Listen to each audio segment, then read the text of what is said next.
Oh boy. What's going on out there, YouTube? This is SEL0320 representing JVS. I'm about to review the most anticipated movie of the year, 2017, Star Wars The Last Jedi. Here we go. Alright, so first off, Rian Johnson, that directed Looper, came on, talked about how he was like ambitious and wanted to change the scope of how this movie is going to be worked as far as the Star Wars franchise, as far as the Skywalker franchise, and then opposite from what they've been doing with the anthology films. And then on top of that, he's been confirmed doing his own trilogy.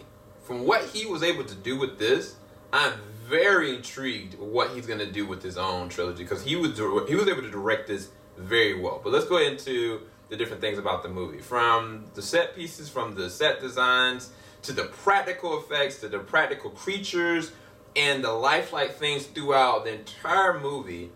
This was a very well made sci-fi film. Like, as far as just the production design, the scope, it was beautiful. Some of the moments like really surprised me. Everything with the temple, the Jedi temple location on the island, I thought was just amazing. Some of the imagery they were able to do with Rey and with Luke, and different time jumps and different thought processes of how things are happening, what things are happening, are just amazing. Like, they are very much so inspiring to actually watch and see.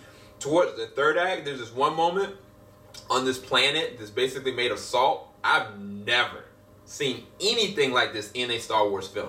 That off the gate, I can promise you, you're gonna be like, wow. The very opening of the movie, there are some amazing like battle sequences. Some of the probably the best battle sequences they've ever had in any Star Wars movie. And throughout the movie, like the way they actually able to do the cinematography, there were moments I was just like, yo, what's about to go down? The CG in this movie is excellent. It's actually superb in certain different extents. From the way they would do certain things. I'm trying not to say too much. This is a non-spoiler review, of course. As far as the soundtrack to me was better than The Force Awakens.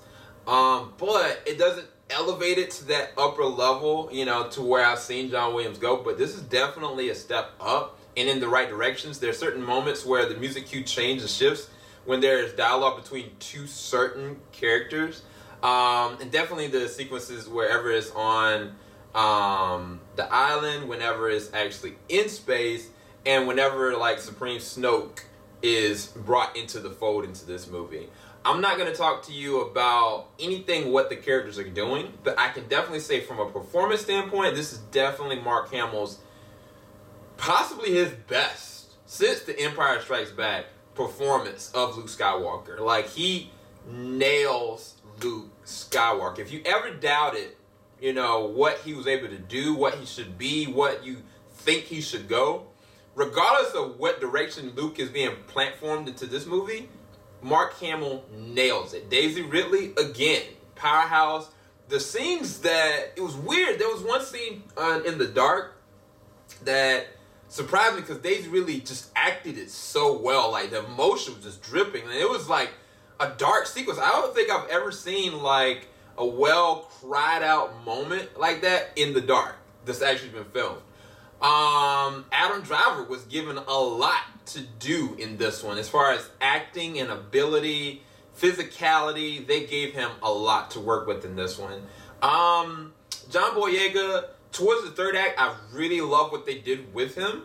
But as far as what they did with his character, that is where I start getting to nitpicks and possibly negativity standpoint, just because of the way that they platformed his arc as opposed to the way they platformed his arc in The Force Awakens. I don't like necessarily what they did with the connection of his character to everything that's happening.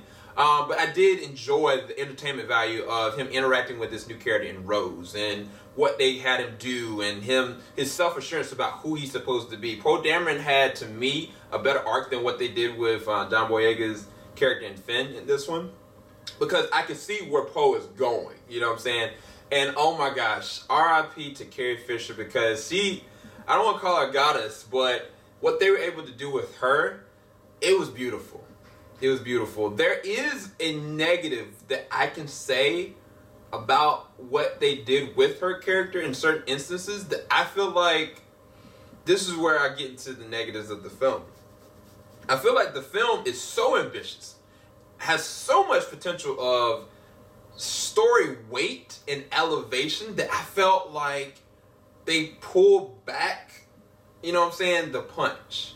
Like, there were certain moments in this movie that, like, I never saw coming. There are certain revelations that I was just like, what? But at the end of the day, from the story standpoint of this movie, it was everything that I wanted it to be, from the battles, from the action, to the process of what the Skywalkers have indwelled with this whole entire underlark of, you know, the First Order and Snoke. Like, you get all these bolts of information and these great performances and these consequences that are built, and literally you can see them like right in front of you, right in front of your face. But at the end of the day, when I leave the movie, there are questions that I literally marked on a piece of paper, like 5 different questions. Only 2 of those questions got answered, and what I was hoping for in those 2 different questions weren't what I wanted, weren't what I thought were going to be. And then the other 3 never got answered. And so I left the movie with more questions.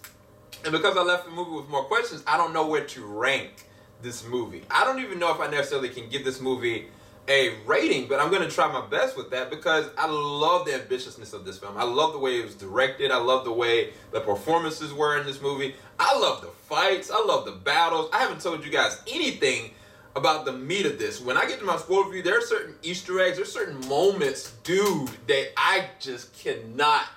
Oh, woo-hoo-hoo! But at the end of the day, I can't say that this is the best. I can't. I personally cannot, because of some of the questions. The answers I got to the questions didn't merit a positive reinforcement response. And then some of the questions I have from The Force Awakens didn't get answered. And now there's more questions because now I have no idea where this is going to go. And at the end of the day, I put myself in the shoes of those, you know, back in the 70s when they looked at between A New Hope and Empire Strikes Back, or in between Empire Strikes Back and Return of the Jedi, where you just kind of just like, what happens now? Like, that is how I feel. And if you're able to do that and convey that as a director, you've done your job. That's why I say that he has merited a franchise, because go ahead, give me another trilogy and make me think, make me want to have questions. But I think that if some of those questions would have just went for that gut punch and just went there and took it, specifically there are certain moments in the third act I felt like they should have went a totally different way, because there are 2 different characters and the way that they're going to be platformed. No, actually it's 4 different characters, and the way they're going to be platformed next, I don't know that it makes sense. And that's all I can say. I'll give this movie 8.5 out of 10. I want to give it a 9, but I'm going to wait on that. So I'll rest at a 9, but I'll pull back and say 8.7. This was a really good movie. I really enjoyed it thoroughly. I cannot wait to watch it again.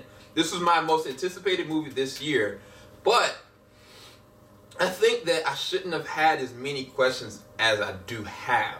And that's not to discourage anybody. You're going to go into this movie, you're going to enjoy it. You're going to enjoy the heck out of the movie. See this movie in IMAX, the visual effects are great, the performances are great. You're going to get so much out of this and the richness of it, you know, especially if you've seen The Force Awakens. And if you're a Star Wars fan, this definitely elevates you moving forward. But you're going to ask yourself a lot of perplexing questions about things that happen with certain characters, things that don't happen with certain characters, and then questions about the background of certain characters, where I feel like if a little bit of background, a little bit of foundation was kind of like laid in this movie for certain characters, dude, it would merit any way you want to take any of these characters, personally. So that's all I got to say. Hopefully y'all enjoyed this review. Keep it locked. JVS Swing and Stop. There will be a spoiler review coming very soon. In addition to that, on the 17th, we're going to be doing a spoiler discussion. Keep it locked. JVS, we ain't gonna stop. May the Force be with you. Peace, guys.